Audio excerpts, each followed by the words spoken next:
आप लोगों ने बाजीराव मस्तानी मूवी तो ज़रूर देखी होगी और उस मूवी में एक महल का जिक्र था और उस महल का नाम था शनिवार वाड़ा।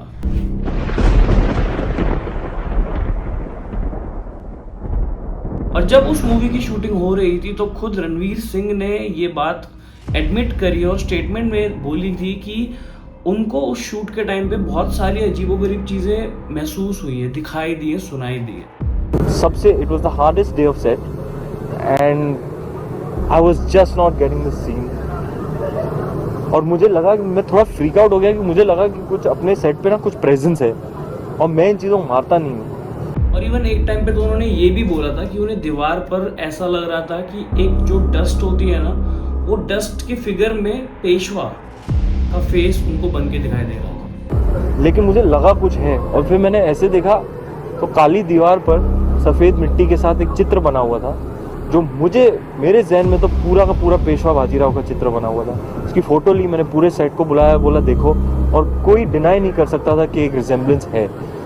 मैं मानता नहीं हूँ, मैं कभी नहीं मानता, मैं 30 साल की उम्र हो गई है मेरी, मैंने आज तक ऐसी चीज़ों को माना नहीं, लेकिन मेरे साथ हुआ। तो ऐसा क्या हुआ था शनिवार वाड़ा में? क्या वहाँ की हिस्ट्री है कि आज भी शाम के 6 बजे के बाद वहाँ पर किसी को जाना बिल्कुल अलाउड नहीं है। इवन वहाँ पर टाइट सिक्योरिटी है कि कोई भी वहाँ पर शाम के 6 बजे के बाद एंटर नहीं कर सकता।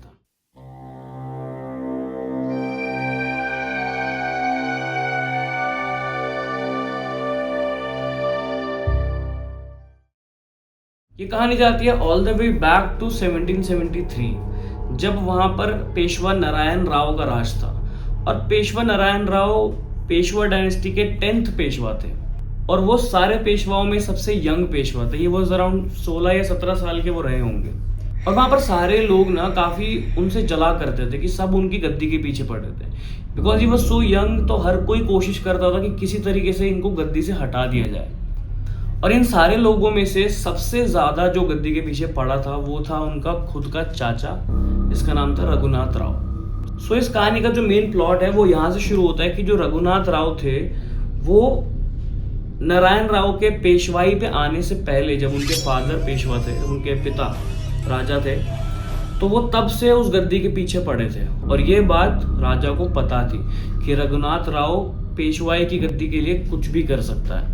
तो इसी रीज़न के पीछे उनको एक तरीके से हाउस अरेस्ट पे रखा हुआ था, उनको एक तरीके से घर में ही जेल में रखा हुआ था कि वो कुछ ना कर पाए।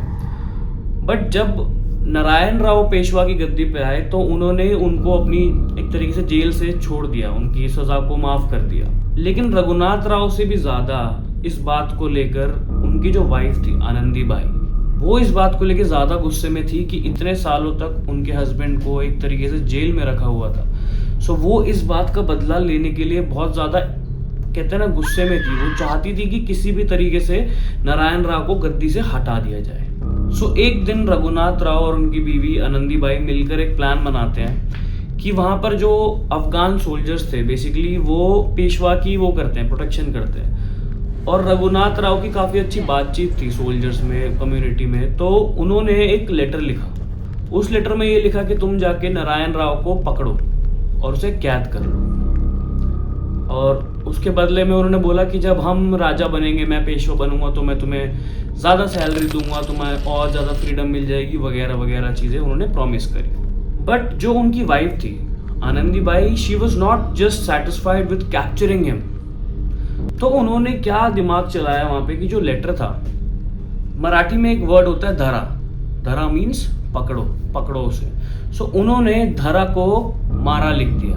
सो द वर्ड वाज त्याला धरा, उसको चेंज करके त्याला मारा लिख दिया कि इसको मारो। सो अब इस बात से इवन रघुनाथ राव भी अनअवेयर है, उसको नहीं पता कि ऐसा भी कुछ होने वाला है आज रात को।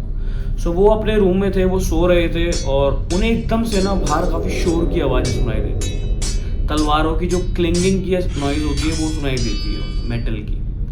सो वो एकदम खड़े होते हैं, वो देखते हैं कि बाहर क्या हो रहा है। वो देखते हैं कि बाहर सारे अफगान सोल्जर्स तलवारें लेके इधर उधर भाग रहे हैं और नारायण राव को ढूंढ रहे हैं।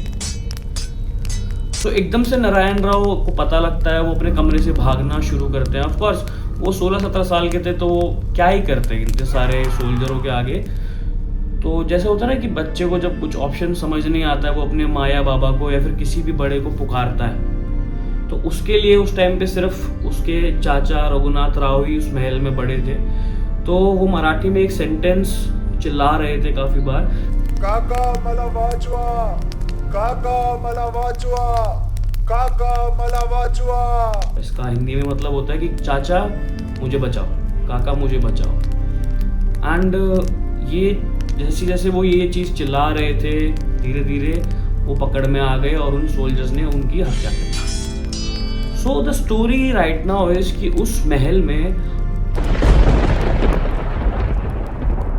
आज भी लोगों को अगर वो शाम के टाइम 6 बजे से पहले वहाँ पर है वो विजिट करने जाते हैं तो उन्हें यही आवाज़ गूंजती हुई सुनाई देती है कि काका मला वाचवा। किसी बच्चे की भागने की आवाज़ है, किसी बच्चे की बोलने की, विस्पर करने की आवाज़ उन्हें सुनाई देती है। सो ये थी पूरी एक बैक स्टोरी शनिवार वाड़ा के बारे में कि वहाँ पर एक्चुअली हुआ क्या था और क्यों ये सारी फोकलोर या फिर कहानियाँ बनी हैं। बट इस चीज़ के अलावा एक पॉइंट है कि जब बाजीराव मस्तानी मूवी की वहाँ शूटिंग चल रही थी, पहली बात तो कि उन लोगों को परमिशन नहीं मिली थी। कोई भी एक एक्टर या फिर फिल्म का कोई भी बंदा महल के अंदर गया ही नहीं, वो उन्हें परमिशन मिली ही नहीं थी। तो जो प्रोडक्शन था उन्होंने एकदम रेप्लिकेट करके वो सेट बनाया जो एकदम उस महल की तरह था, A to Z सारे के सारे कमरे। और रणवीर सिंह को और बाकी एक्टर्स को वहाँ पर ही सारे एक्सपीरियंसेस महसूस हुए। अब इसको अगर हम एक दूसरे पॉइंट ऑफ व्यू से देखें कि रणवीर सिंह जो एक बहुत ही ज़्यादा एक्सट्रीमिस्ट एक्टर हैं, जो मेथड एक्टिंग को लेके इतने घुस जाते हैं अपने कैरेक्टर में कि वो ही इंसान बन जाते हैं, तो हो सकता है he was hallucinating at certain point, और ये भी पॉसिबल हो सकता है। लेकिन यहीं पर एक छोटा सा इंसिडेंट और है कि जो आर्कियोलॉजी की हमारी गवर्नमेंट की संस्था है वो वहाँ पर जाती रहती है, सिर्फ उन्हीं को वहाँ पर रात को जाना अलाउड होता है बेसिकली, क्योंकि वो चेक करते रहते हैं कि किसी मरम्मत की ज़रूरत है या फिर कुछ भी वहाँ पर चाहिए। एंड ये स्टोरी जो निकल कर आई है ना वो वहाँ के लोकल्स से निकल कर आई है। सरकार को एक टाइम पहले तक इसके बारे में इस कहानी के बारे में कुछ पता भी नहीं था। गवर्नमेंट का एक बंदा वहाँ पर गया था with his equipment and everything, और उसको वहाँ जाते ही ना एक कमरे में एक चेयर पे सामने एक छोटा सा स्टूल है, उस स्टूल पे दिया जला हुआ है और उस चेयर पे एक लड़का बैठा है 15-16 साल का, पूरे राजा के गेटअप में। और उसको देखते ही जैसे वो इंसान घबरा के पीछे मुड़ा अपना बैग उठाने के लिए, the moment he turned again he was gone. And इस बात को सोचो कि उस इंसान को इस कहानी के बारे में कुछ नहीं पता है, ये बातें उसने आके अपनी टीम को बताई है।